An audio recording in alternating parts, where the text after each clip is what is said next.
Yep. Some of you may or may not be surprised, but my third favorite Mario Party game is actually the one on the DS. Third favorite? But I thought you said you were doing your second favorite next. Well, I'll explain that in a little bit, but first let's get some setup stuff out of the way. So this time I'm going to play as Wario, because he has some pretty funny voice clips in this one. And... I think I'm just going to go random for computer players. Looks fine. One of my favorite boards on here. I'm a big fan of Toad's Music Room. Wiggler's Garden is good. But you know what? I started this recording thinking I was going to do DK Stone Statue, but I changed my mind to Kamek's Library. Or Kamek. I am only going to do 10 turns this time because that is actually the standard for this game. I'm also going to change the mic setting to no mics, that you don't have to hear me going the whole time that we have a mic minigame. For whatever reason, mic minigames... Wait, that's not what I'm looking for. For whatever reason, mic minigames just mic things in general on DS games basically treat the microphone as more of a blowing sensor than anything else, because that's pretty much all you do in things that involve using the microphone. And for comm difficulty, this one has experts as well, which are also pretty hard to deal with, so we'll just do 3 hards again. And now that all that setup is out of the way, my second favorite Mario Party game, which we're actually skipping, is 9. Mainly because I don't have a decent setup for using that to play. I mean, I have Dolphin, which works for Wii U games, but I don't have any kind of setup right now that's able to play with my Wiimote so that I can use all the motion control fancy stuff. So we're gonna do something that not many people have done, which is Mario Party DS. I'm a big fan of it because it essentially just has just about everything I like from all the GameCube Mario Parties as a handheld package. And I'm gonna record it this way with the sideways, just because I think if it's vertical like the regular DS is, that ends up wasting a lot of screen real estate. And in this game, both screens are pretty important, because you can map and all the important stats on the top screen, so I decided I wanted to have both screens visible at all times.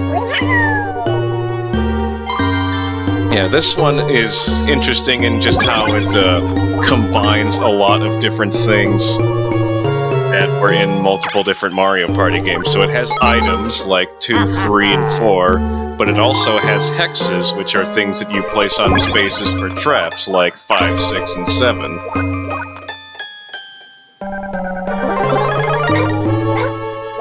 It also has slowdown, apparently. This is really laggy.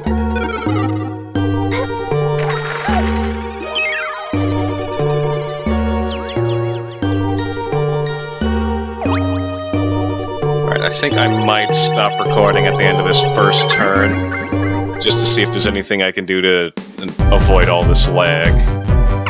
Yeah, this time I'm not skipping item explanations. I said it again! Minigame explanations, because I am not as intimately familiar with this game as I am with a lot of the other Mario Party games, even though I have played it a ton. Interestingly enough, this is the only game in the entire the only minigame in the whole game where you have to use the shoulder buttons. I know for most of my friends, the shoulder buttons were always the first thing to break on their DSs, and everything else would be perfectly fine, but the shoulder buttons would break really early on. That kind of happened to me with my Game Boy Advance SP. I don't know what it is with shoulder buttons on handhelds and just not being very good. I think it might have to deal with the opening between the console and where the button is, because they made that opening a lot smaller on the 3DS, and I've had much fewer problems with my 3DS, because I've had it for over 5 years and never really had any issues with shoulder buttons. So we want a minigame, everything slowed down for a bit. We all get to stand up and cheer. Saving. Double saving. And I will be back later, and hopefully we will have less lag. Okay, looks like there was just one setting I had to change, and the game is a bit faster, I guess. It seems to be a little bit of slowdown, but not as prominent as it was earlier. I'll keep going with this for the time being. I have very, very little experience in DS games. Okay, yeah, there's definitely still some slowdown. I haven't even gotten to explaining the gimmick of this board. There's 3 quote-unquote star spaces. They're 10 coins instead of 20, but the kicker is you can get one of 3 things when you open it. You can either get a star, as Yoshi just did, you can get coins, I believe you get 5, so that you still ended up spending money, and there's another one that just sends you back to start. If you've played the Midnight Neon, I think it's called Neon Heights level from Mario Party 7, basically the same concept as that. I believe this game came out, hang on a second, I'm gonna look it up because I don't want to be wrong, but I think it came out around the same time as 8, which was 2008.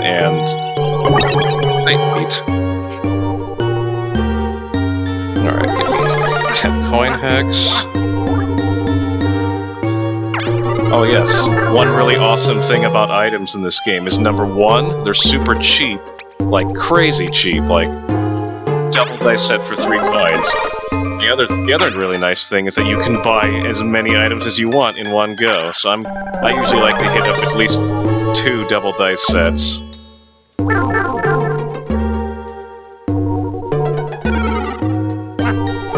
And I'm gonna land there. Yeah, if you land on those captain spaces, there are basically you just draw on the touch screen and that determines where you end up going. So you can go up or right, essentially, because there's 3 different zones that you can see on the board. Alright, Mario Party DS was released in 2007. Mario Party 8 was released in 2007. Okay, so same year. DS actually came later, hence why this game actually has a couple of things that were introduced in 8. For example, a lot of 2v2 and 4-player minigames are converted into dual minigames, which basically just increases the amount of dual minigames and decreases the amount of dedicated dual minigames. I think it's a nice way to add more variety when you're doing duels because you do it very often.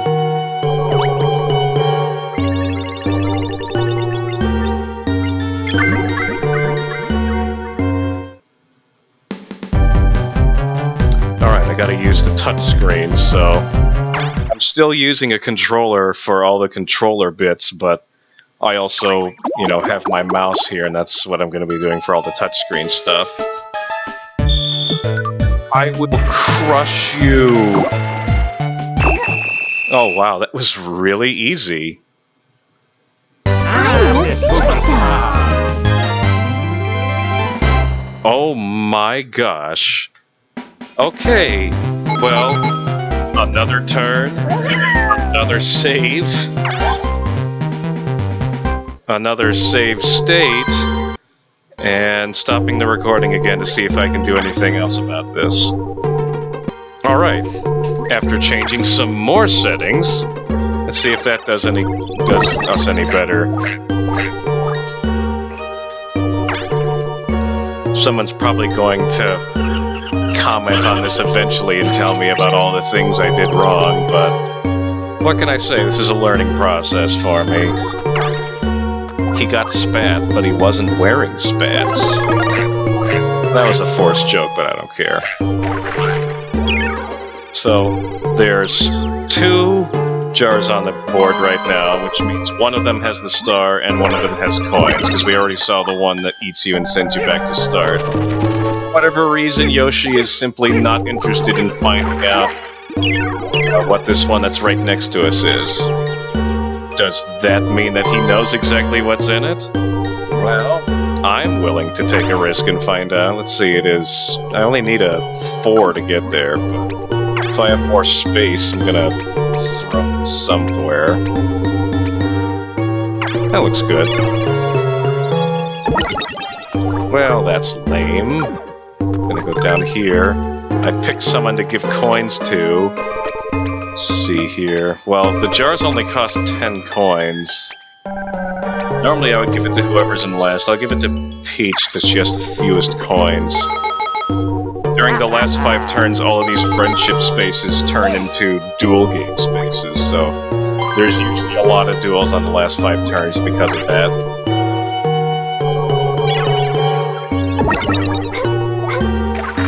Peach is warping again. She chose to go next to the jars, so maybe that there is a chance that could be